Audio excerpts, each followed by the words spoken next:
Moet Hennessy Louis Vuitton, or LVMH, is one of Europe's largest companies, with a market capitalization of $350 billion.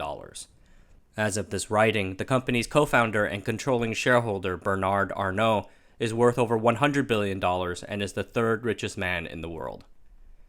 LVMH's fortunes have risen with the luxury boom in Asia, first in Japan and then China. In 2021, Asia, including Japan, delivered 26.7 billion euro of revenue, 60% more than the United States' 16.6 billion euro.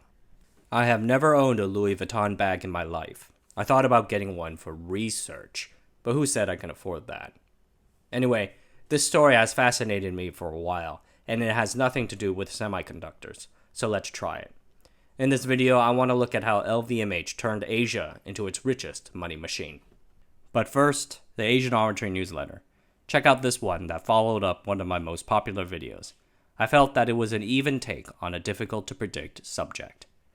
The sign-up link is in the video description below. I try to put one out every week, maybe two. Alright, back to the show.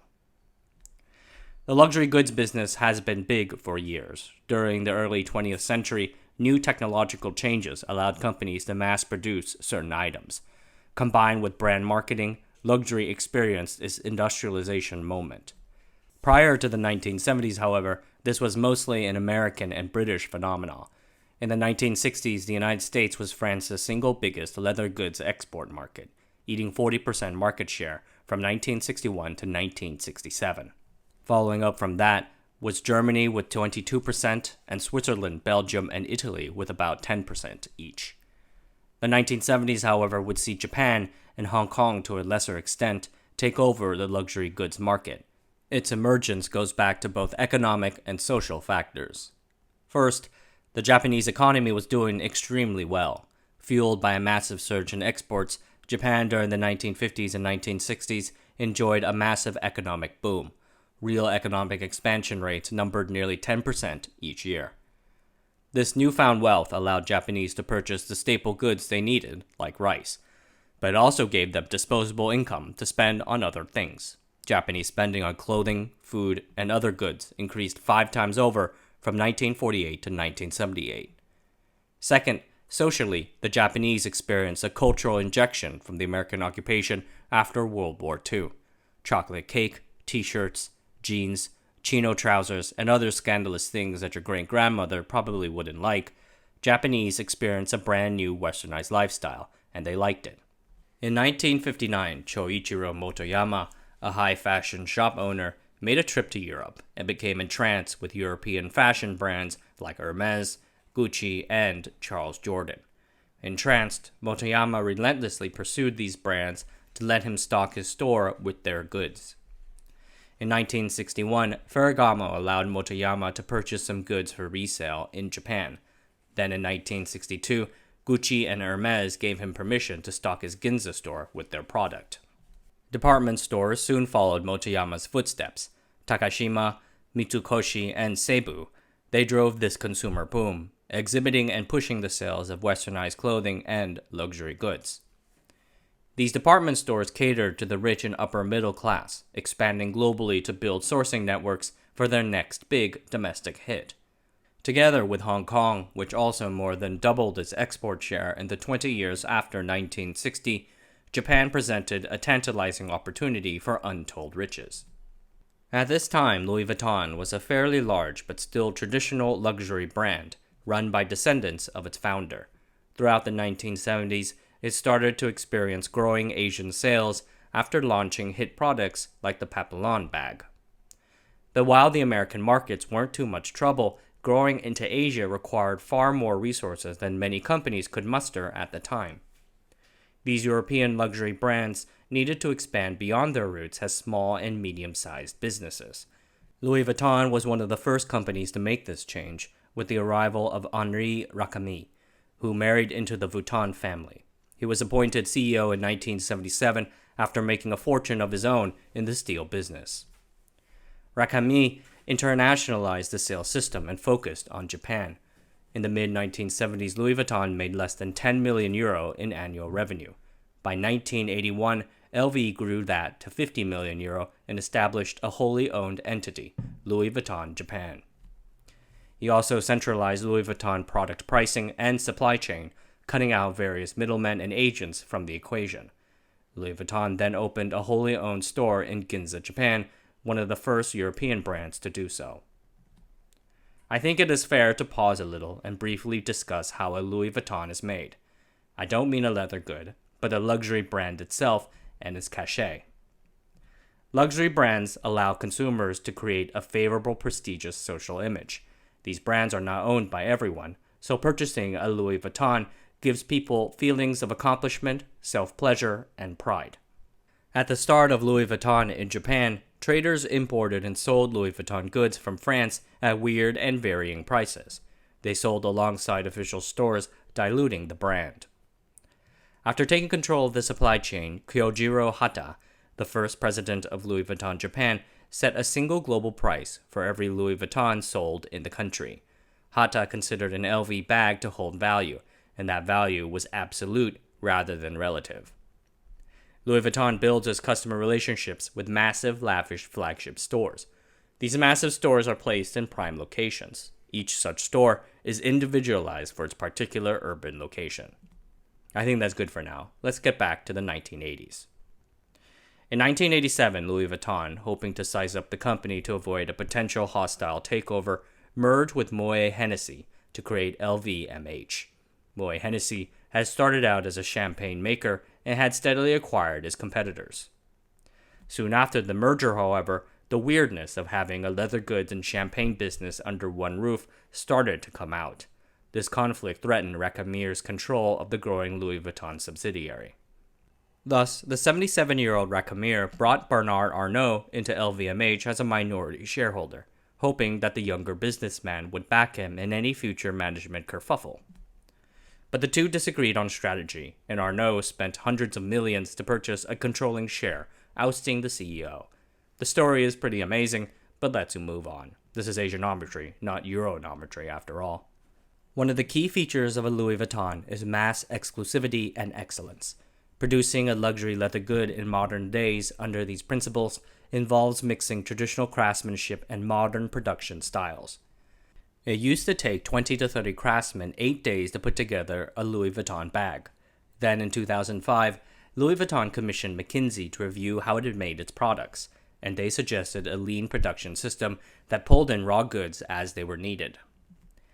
In 1997, Marc Jacobs joined Louis Vuitton as its creative director and helped revitalize the brand's image with exciting new designs that shook things up.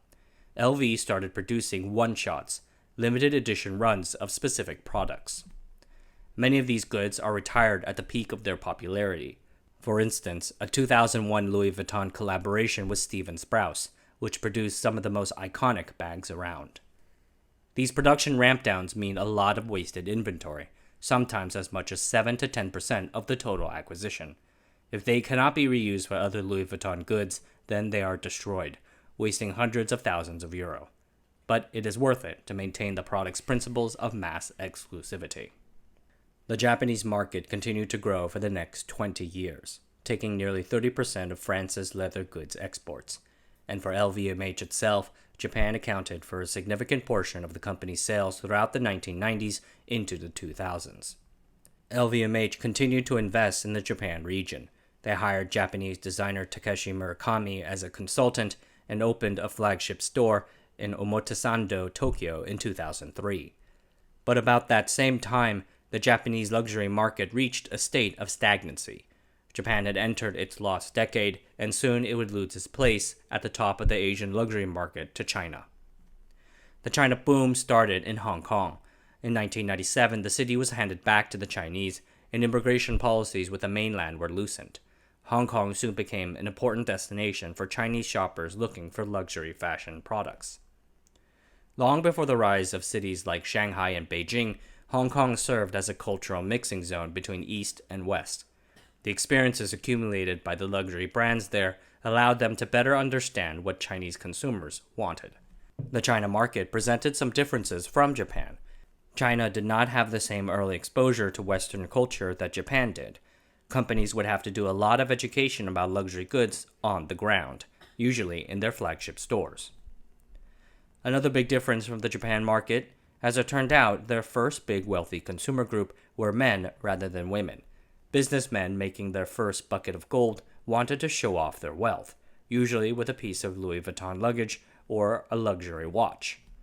Back in the early 1990s, China did not yet have shopping malls, as hard as that might be to believe, so this meant luxury brands targeted this businessman demographic in boutiques in the arcades of foreign five-star hotels. The Chinese luxury watch market grew extremely quickly. Hong Kong-owned retail distributors entered the mainland and dominated the market. Foreign watchmakers like Swatch Group had to enter the market through them. It was not until Swatch signed deals in 2000 with one of those distributors, Xinyu Hengdeli Holdings Limited, that the company started to experience significant sales there. Louis Vuitton opted to take a different path for their entrance and growth within the China market. Their principles have meant having close control of the product and the way it's been sold, without middlemen and distributors. Like other luxury brands at the time, the first Louis Vuitton store opened in 1992 in what is now called the Beijing Peninsula Hotel, China's first luxury hotel. The company has since then leveraged its brick-and-mortar stores and long history to build a massive market in China. As the Chinese people's wealth grew, so did their desire to exhibit that wealth. By 2004, China overtook Japan as Asia's largest luxury market. Louis Vuitton that year had 28 stores in China, including Hong Kong. As luxury malls started to appear, the company has carefully managed its entry into them, with a preference to first own the land or the space directly. In 2012, Louis Vuitton opened one of their biggest stores yet, a 4-level flagship in Shanghai's Plaza 66. Like Apple stores, each Louis Vuitton flagship store is a unique experience. It's a way for the customer to learn the brand's values and elevate its added value. In other words, making Louis Vuitton feel fancy and prestigious so that you can feel fancy and prestigious too by buying one. In August 2020, that Shanghai store alone moved $22 million of goods. While Louis Vuitton has also worked to engage with their Chinese audience through media and digital channels, their social influencer marketing is on point, the company considers its stores to be the core channel of its values. The sheer size of the market has attracted competitors. They include the usual suspects like Kering, Hermes, and so on, but one very interesting competitor is a domestic Chinese one, Shandong Ruyi. Founded in 1972 as a textile factory, Ruyi converted into a shareholder structure and grew rapidly during the 1990s. Their main specialty was wool and cotton spinning, but eventually decided to move up the value chain. In 2010, Ruyi emerged into the public limelight when they acquired a majority stake in the 100-year-old Japanese apparel maker, Renown, owner of brands like Arnold Palmer. Ruyi wanted to turn the struggling company around by tapping the Chinese market like Honma Golf and other similar stories. Funded with cheap money from the state-owned asset fund of the city of Yunchuan, Ruyi continued to acquire a variety of high-class brands like British luxury manufacturer Aquascutum and the French retail group SMCP for over $1 billion. They also spent lavishly on purchasing fabric sources like an Australian cotton farm and the synthetic fabric maker The Lycra Company in 2019 for nearly $2 billion. Chairman Chou Yafu said that in the next 10 years he wanted to build the LVMH of China, a $100 billion fashion group. But the acquisitions led to the group racking up rather large debts, and problems started to arise after the cheap money dried up. A deal for Swiss brand Bally fell through, then Renown filed for bankruptcy over unpaid debts from Ruyi, and then fell into liquidations. Other failures include the 200-year-old Gives and Hawks and Aquascutum.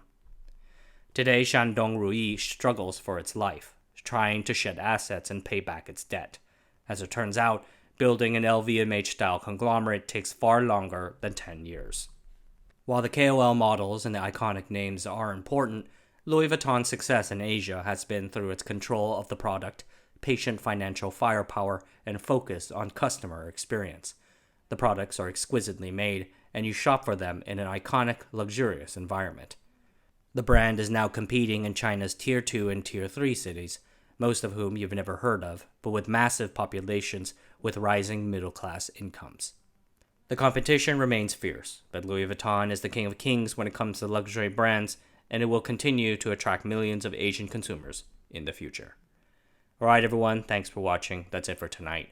Subscribe to the channel, sign up for the newsletter, and I'll see you guys next time.